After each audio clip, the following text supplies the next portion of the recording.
This year there's some great horror games coming out, and fans of the genre have a ton to look forward to. That's why today GameRanks is bringing you horror games of 2016. Number 10, What Remains of Edith Finch is a collection of short horror stories with only the constraint that they have to be about a certain family, the Finch family, and that they're played from the first person. Beyond that, the gameplay could vary widely between them, and the stories apparently do. Each of the stories ends in a death, so, well, we know that it's not going to be a happy game. It seems really interesting, and it's cool to see studios take these kinds of risks, making games that I guarantee you aren't going to be easy to market. But on the other hand, it is going to be innovative, particularly from a narrative perspective.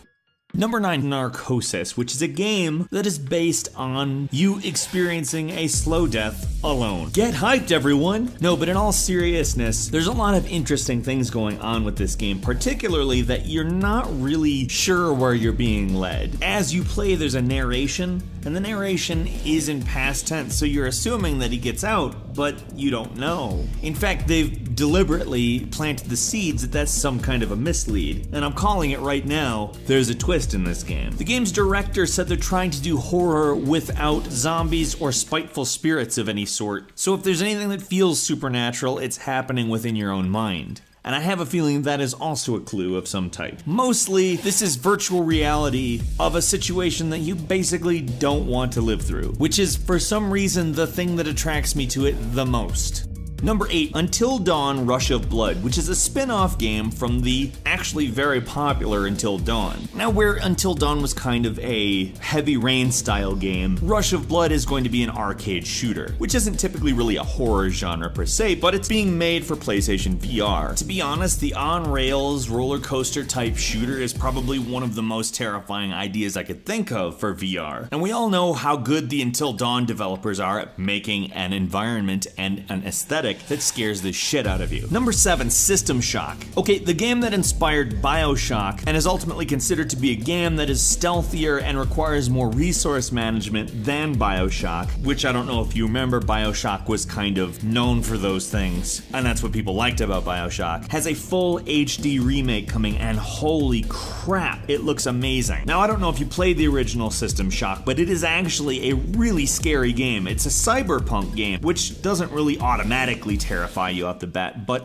rest assured, this game, in its sound design, story, and visual aesthetic, once you start encountering beings of various origins, will scare the pants off of you. And the amount of faithfulness the new version is getting to the old version is amazing, so fans of the original and an entirely new generation need to get excited. Number 6, Tangiers is a surrealism-based game and draws specifically on stealth for most of its gameplay elements. It reminds me a lot of Silent Hill if you combine kind of avant-garde art with that. This is something I think that everybody at least has to try. It's one of those types of games. Like, it may be that it looks more innovative than it actually is, I don't know. But it looks really cool, and the weird trailer has me pretty stoked. Number 5, Allison Road is basically the spiritual successor to PT, or the Silent Hill playable trailer. Now, everybody was really disappointed when that got canceled, including a lot of game devs. Currently, the most promising game to fill the shoes of Silent Hills, at least I think, is Allison Road. Now, they've pretty much nailed the type of dead silence scariness that Silent Hills has, but I would even say that they went a step further in making a mystery that is a little bit more involved. I'm really looking forward to this game. Number 4, Layers of Fear is being billed as a psychedelic horror game. The name Layers of Fear actually does refer to something, and it's not just an invitation to make Shrek jokes about, which I will refrain from doing, even though that was in its own way a Shrek joke. Layers of Fear is already out, and for everybody who's played it, you know that it's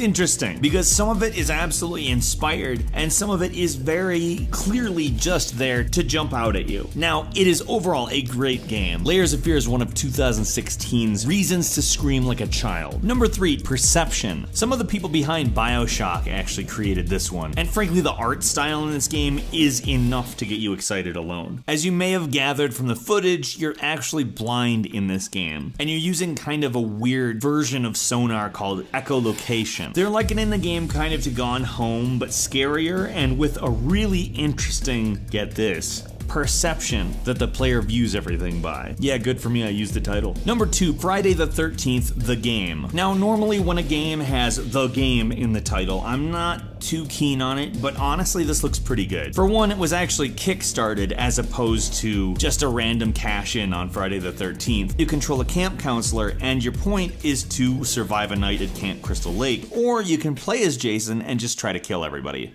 You don't really see too many multiplayer horror games, but here we are. Is a Predator-Prey multiplayer system, actually, which, given there really isn't a big push for the franchise right now, I think the fact that the game is being made is based entirely because fans want a game, and that's something that makes me feel like it's probably going to busk the trend of crappy movie games. And finally, number 1 is Outlast 2. Obviously, the sequel to Outlast 1, Outlast 2 retains a lot of the same elements, but we don't really know a lot about the story. It will be taking place in the same universe as the first Outlast, but they haven't made any announcements as to whether it's going to retain exactly the same gameplay, completely foregoing combat, and making it a run and hide style game. The developers did a bunch of research into the Jonestown Massacre, so I have a feeling that's probably going to give you a clue as to what the story is. But beyond that, we don't really know much. There's just a trailer that's filled with stuff from Revelations out of the Bible, and we know that the original Outlast is terrifying. Also, some bonus games for you. The first is Through the Woods, the story of a mother searching a forest for her missing son in Norway. The Hum Abductions, which is a new extraterrestrial-based story taking place in the Hum universe. Routine, which kind of reminds me of Alien Isolation, but scarier. And Resident Evil 0 HD, which is a full HD remake of the prequel to the original Resident Evil. What horror games are you excited for this year? Let's have a discussion about that in the comments, and also if you enjoyed this video, please click like. If you're not subscribed, now's a great time to do so.